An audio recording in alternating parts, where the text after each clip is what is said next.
Okay, I want to do a video about Mark chapter 7, Gospel of Mark chapter 7 in English. Here we have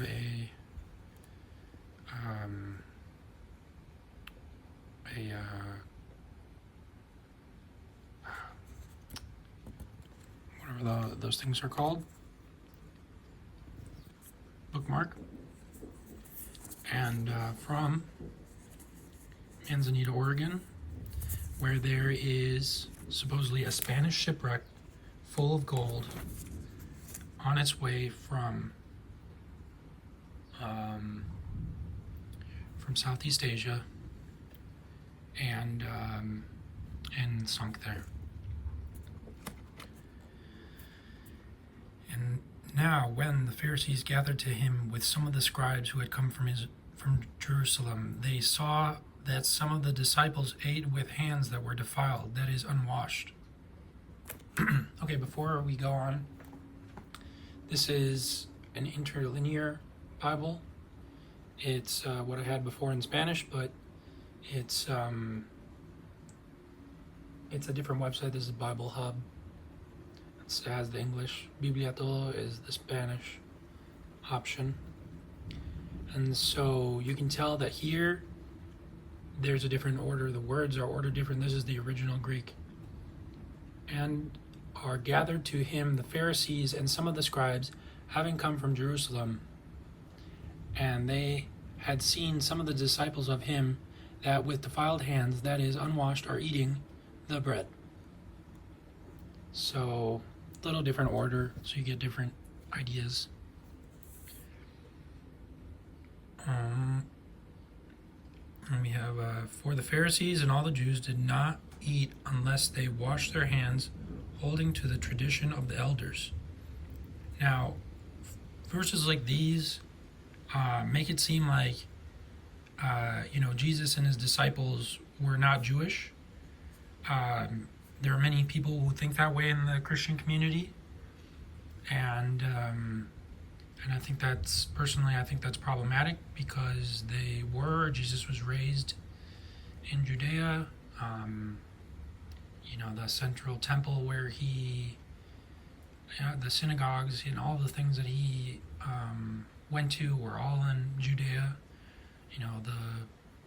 The books were written in Judea, and he quotes them and he knows them and he teaches them. So I think that is, again, something that Judah, people from Judah,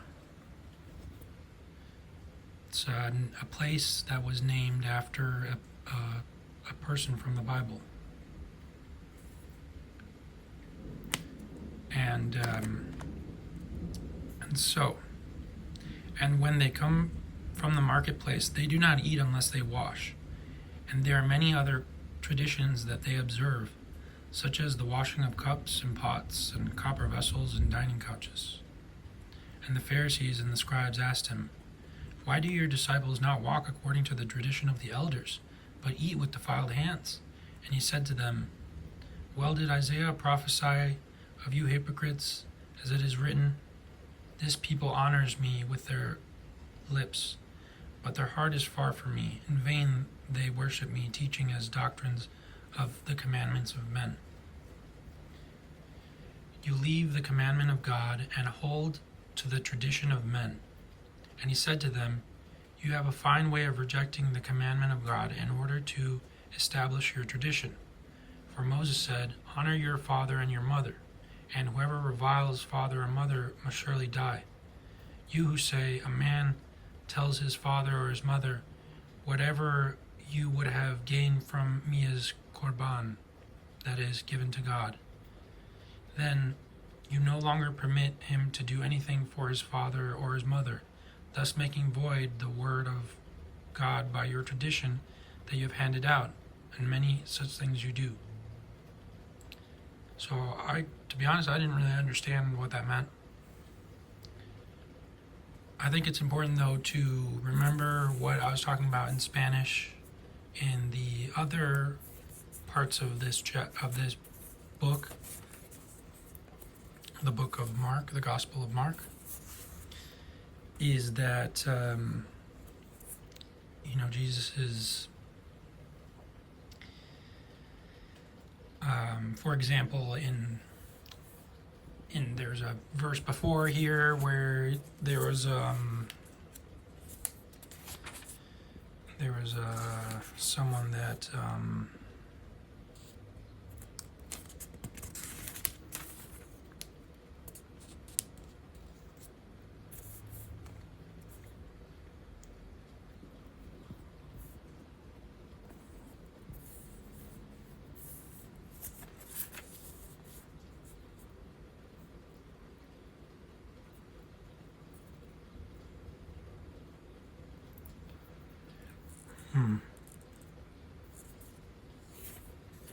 okay, here Jesus heals a paralytic, and he tells the person that this is what is written in the narrative is, "My son, your sins are forgiven."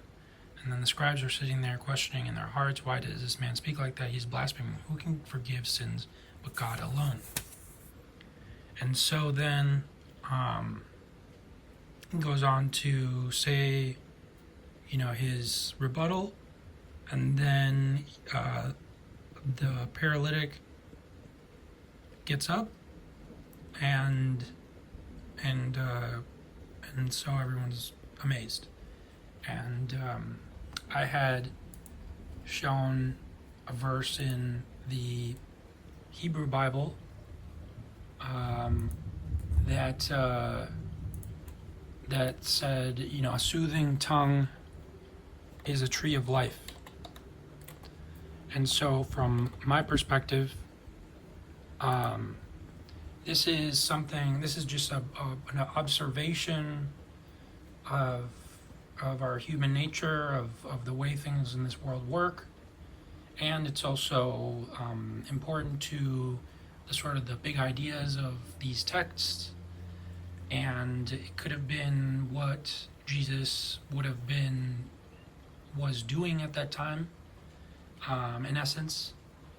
And it's good to remember that this all became before Jesus. It has nothing to do with Jesus. It is wisdom and things like that were written before Jesus. And that if we believe what the Gospels say, that there was a person who existed that was called Jesus, that he was a rabbi, teaching things differently, healing people, doing things like that, then in order to sort of understand it more, perhaps we can go back and find context. However, I don't believe that things like Isaiah and things like that and the other parts of the Bible are necessarily talking about Jesus specifically. That they're talking about very important things, but they're talking about ideas and observations and that apply to Jesus and many other people. And so here is what it says. A wholesome tongue is a tree of life, but perverseness in it breaks the spirit. And so here the Etz Chaim is a very important word. It's very important in Judaism as a concept. And so I imagine it as being, a tree, like a process tree. Let's see.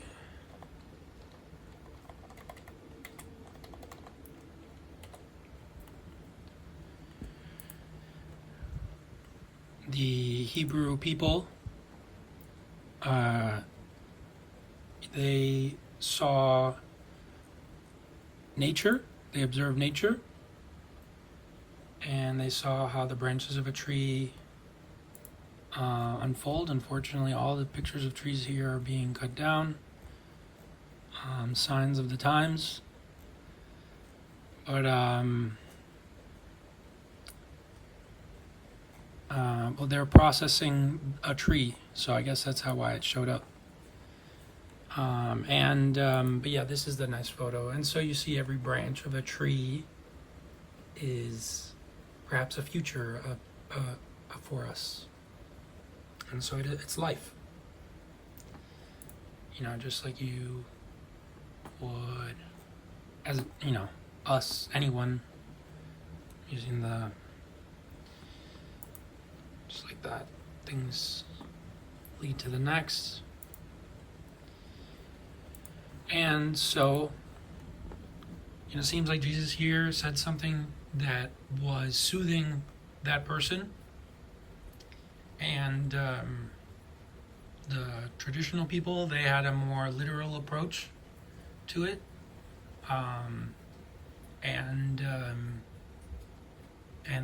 So, there was conflict of, you can't say that, that's not what you say. And then, but then he kind of proved that he was right by showing that it really positively affected this person, and they got up. So it was a miracle, it was like, wow. And that's what's written. So we can only imagine what really happened. But we should stay close to what is written, because that's the evidence we have. Maybe in the future they'll find some other evidence.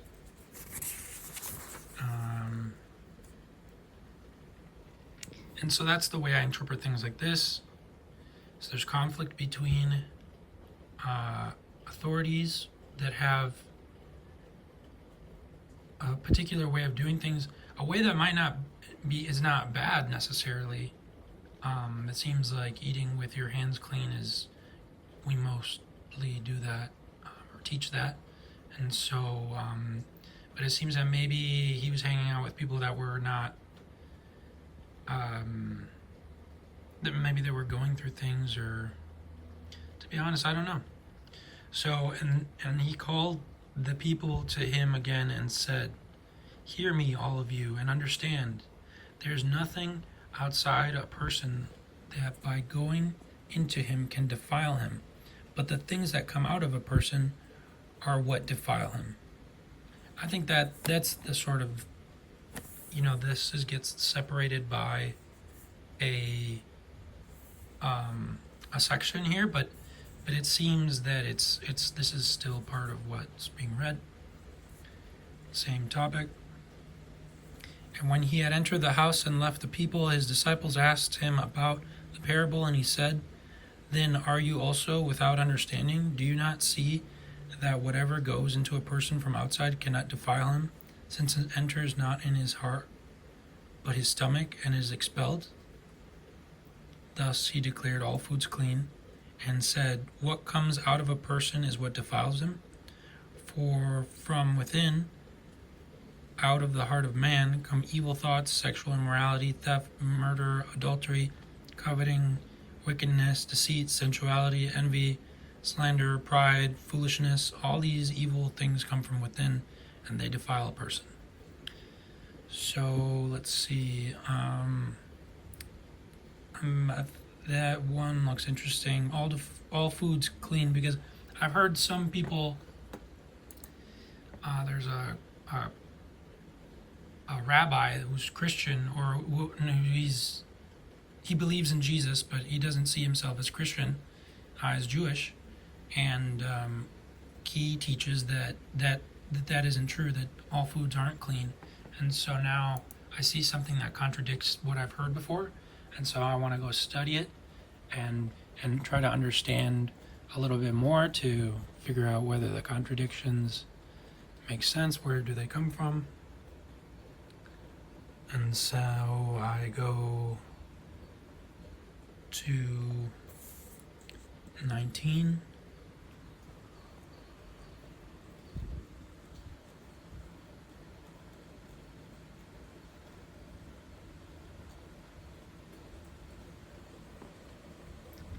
Because not it enters of him into the heart, but into belly, and into the sewer goes out, purifying of the food.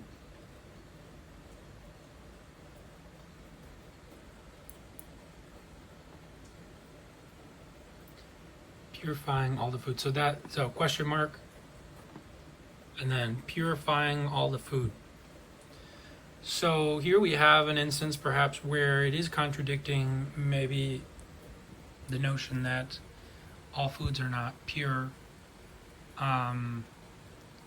There are other parts in the Bible that say no, there are rules about what you should eat and what not. However, I don't think that they're rules that I think Jesus would want people to enforce on people without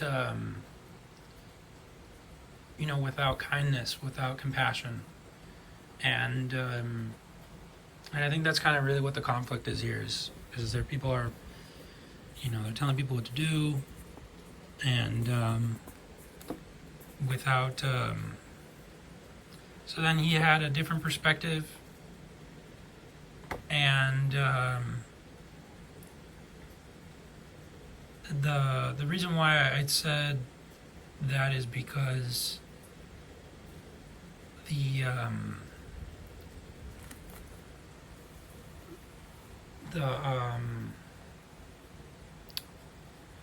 I'm forgetting now, so I'll just keep reading. And from there he rose and went away to the region of Tyre and Sidon.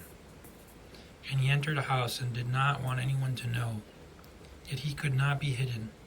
But immediately a woman whose little daughter was possessed by an unclean spirit heard of him, and came and fell down at his feet. Now the woman was a Gentile, a Syrophoenician by birth, and she begged him to cast the demon out of her daughter. And he said to her, "Let the children be fed first, for it is not right to take the children's bread and throw it to the dogs." But she answered him, "Yes, Lord, even the dogs under the table eat the children's crumbs." And he said to her, "For this statement you may go your way, the demon has left your daughter." And she went home and found the child lying in bed and the demon gone. So I had mentioned this before, that the word demon, we understand it as some sort of spirit that possesses somebody or something like that and causes them to do weird things. And the word comes from a Greek word that we can look up, and that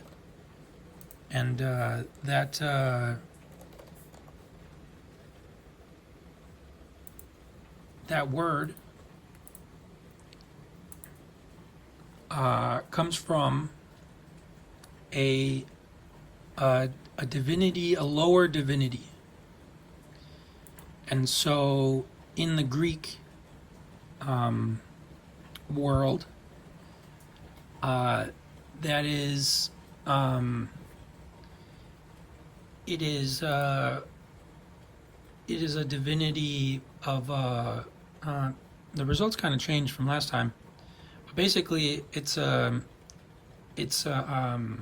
lower deity. And so what I believe is that the Greeks had the large divinities that the main ones that everyone worshipped, and then there are these side ones, these smaller ones that people would worship, and those small ones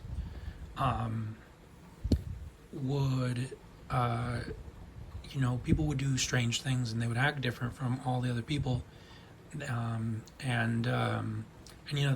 kind of like the street religion, so people would just do weird things. And so then that's how that word became associated with like an evil spirit, whereas before it seems to have had a more universal term. It then became something bad. So that's the way they're using it here. That's the way that these people spoke or thought. And so then we see that Jesus is interacting with people from different parts of the world, Tyre and Sidon, the main cities of Phoenicia, an important ally of Egypt, and also helped build a temple and all that. So, and then he returned from the region of Tyre and went through Sidon to the Sea of Galilee, in the region of Decapolis.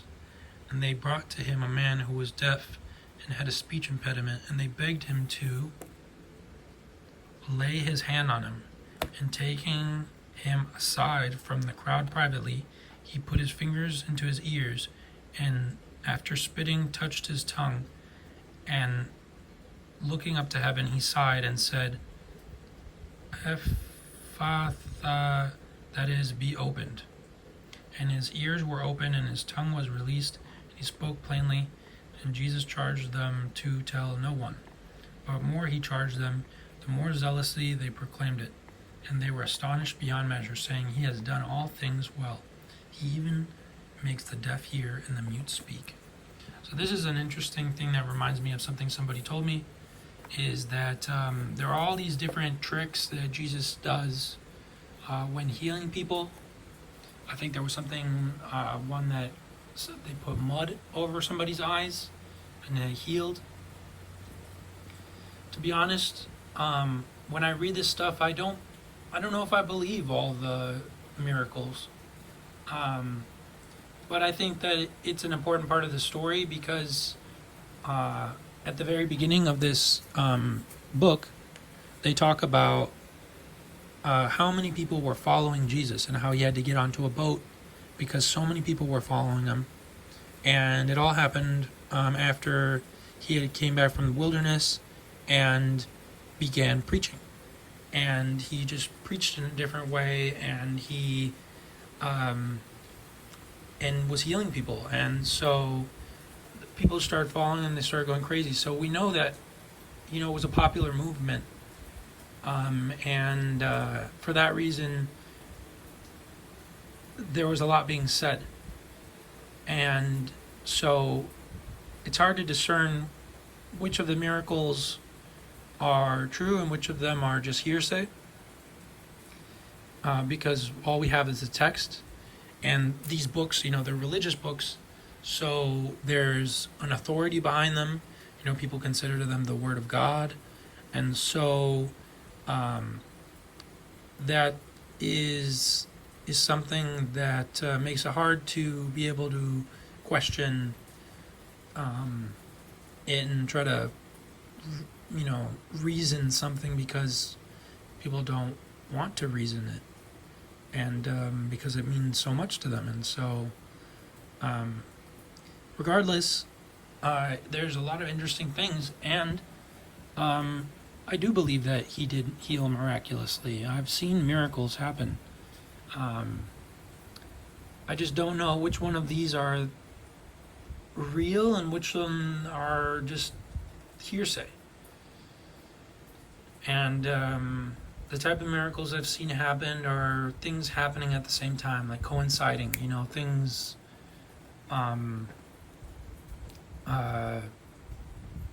happening at the same time. So it's like, how do things happen at the same time?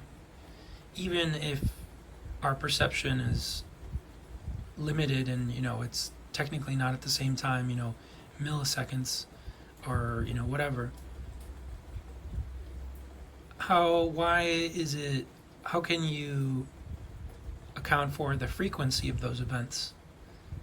And it's happened to me, and so then you start wondering, wow, this is strange. And you tell anyone about it, they think you're crazy. And that's usually how it goes nowadays with strange occurrences. And so this word is, I'm going to look up this word.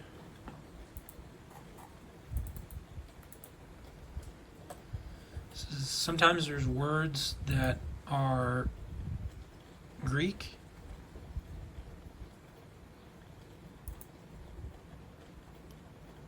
Strange, it doesn't have any information about this word.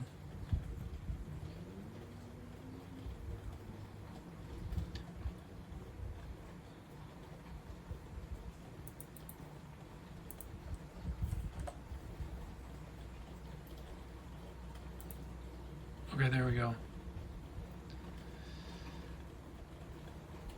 Oh, so it's the word origin. That's what I'm interested in here is Chaldean. That's sort of from Iraq. And it means a snake.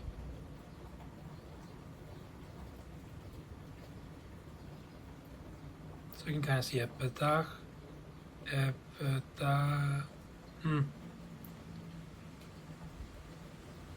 Interesting.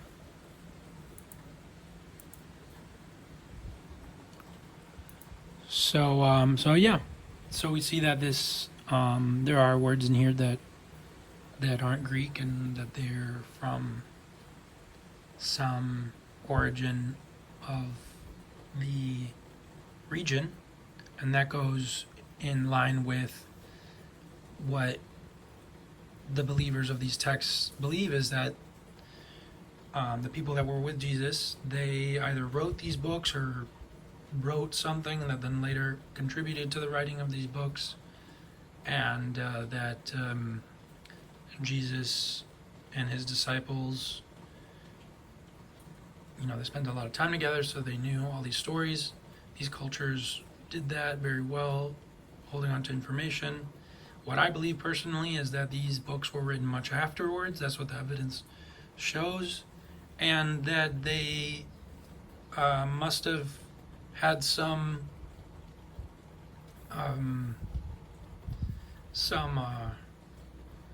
source information that some storytelling that somebody was doing, and they preserved a lot of the information, miraculously so, because I don't think I could preserve all this information and tell it to somebody. But that was their culture. That was the Jewish culture is it was very important to know, and they were very careful with words, and they were very they cared about books, and it wasn't always that way. They used to be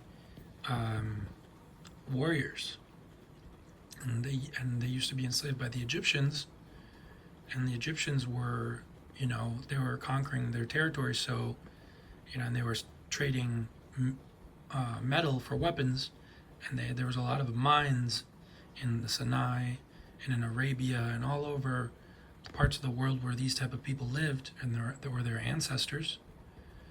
They call them the Hebrews, the people who went from the Euphrates to the Nile region, which could also include the Hyksos, and then you have the Arab people, who in Hebrew the word Arab can mean many things. One of the translations is nomad. So it is, I believe it to be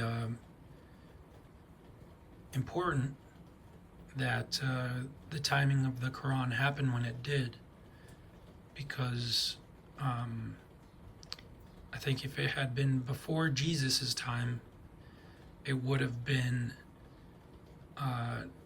very much more confusing between these three different faiths.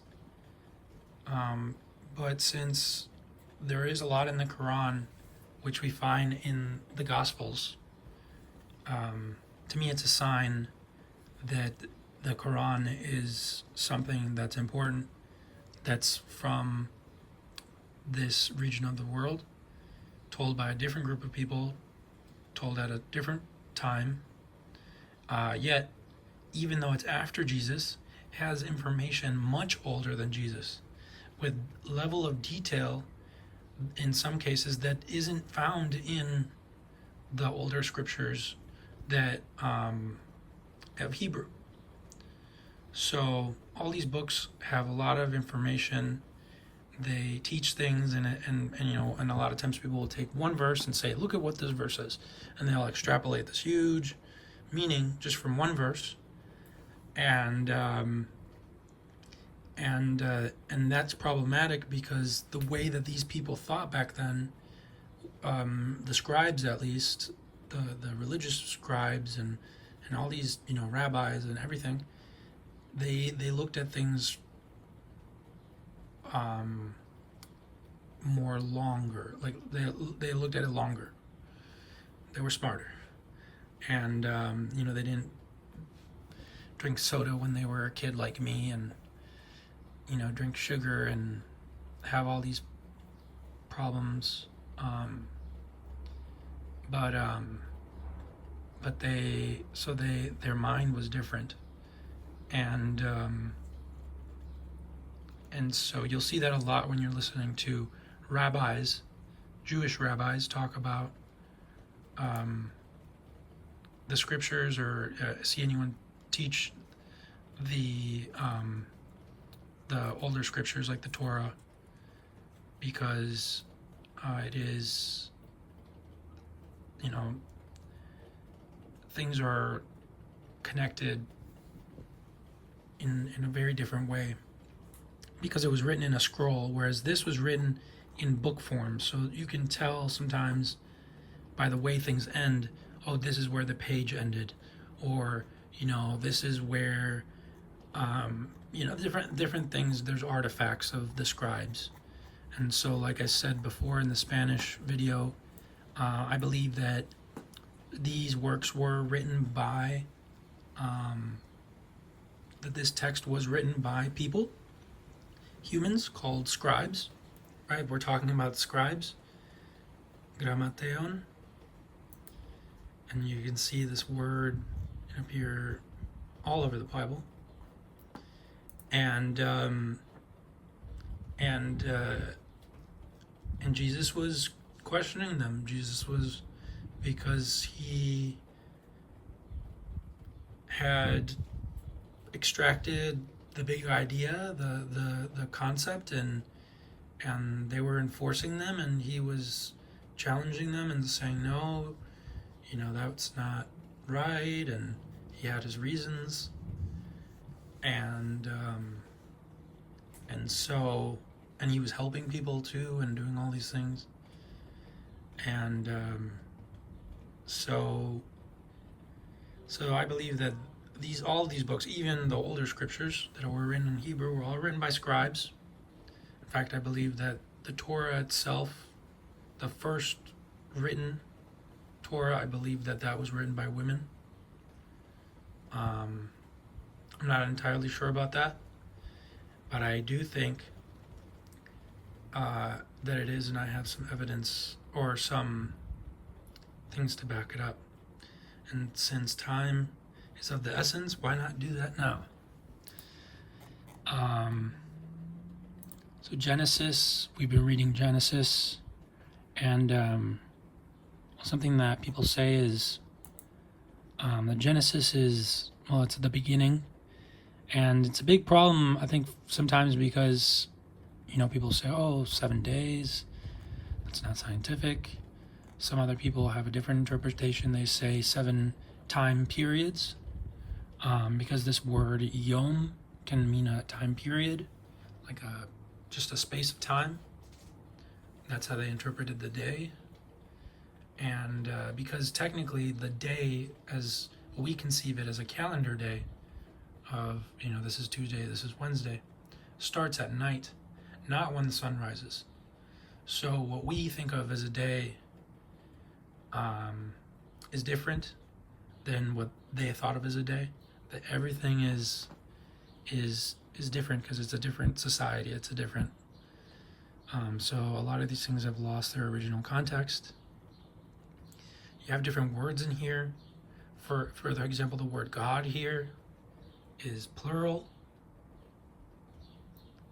and so one of the things that most scholars agree on is that the reason why it's plural is because it's big. And so there's a lot of words in Hebrew that mean big because they're plural. It's just like everywhere. But what a lot of people don't mention is that this, the ha in the middle here, that's feminine. And so that makes a word feminine if it's at the end of the word. And it is at the end of the word.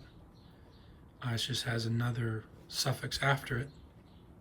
And you can search that word, Allah. It's all over, or hello. It's all over the Bible in Hebrew. And that's where same source as the Arabic word Allah or Ilah.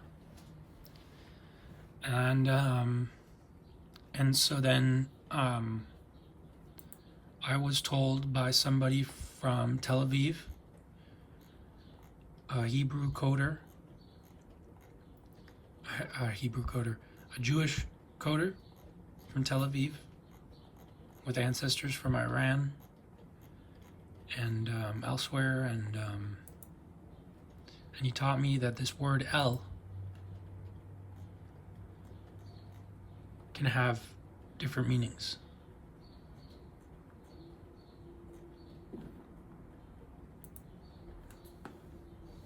L without the H can have different meanings. The meanings can be God, but it can also be to or towards. And so that reminds me of Star Wars, and I think that's what he told me is he had talked to me about that, of it being a force. That reminded me of Star Wars, and of time and movement and just the reason why everything exists, and so and then there's this word here.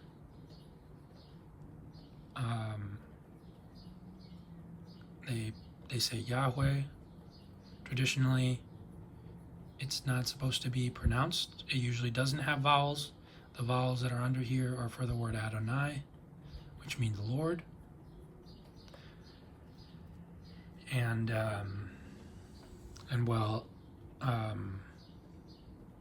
this is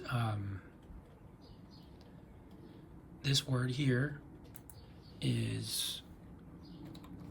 has many different supposed meanings, but this is the one I believe that is taught by scholars, is that it means it comes from the same root as Arabic, the Arabic word, and it means love, desire, or passion. I like to translate it as compassion. I heard someone say to me once that kindness is very important, and so I think that word also can apply to this. I think that kindness, because it also in Arabic can be, and that someone was a friend's mom,